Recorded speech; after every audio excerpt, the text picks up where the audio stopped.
গরমে অনেকেই হয়তো একটা কুলার বা এসি চিন্তা ভাবনা করতেছে, কিন্তু এসি যেহেতু দেখা যায় যে অনেক দাম, সবাই এটা অ্যাফোর্ড করতে পারে না।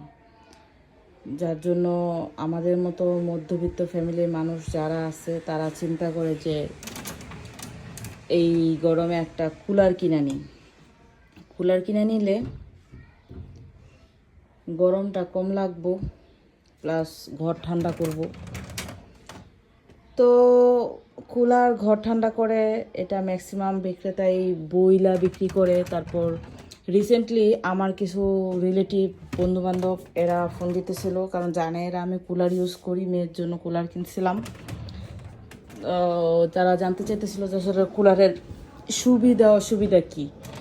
তো ভাবলাম আমি ডিটেলস একটা ভিডিও করি, আমার রিলেটিভ ফ্রেন্ডস যারা আছে তাদেরও উপকার হইব, প্লাস এখন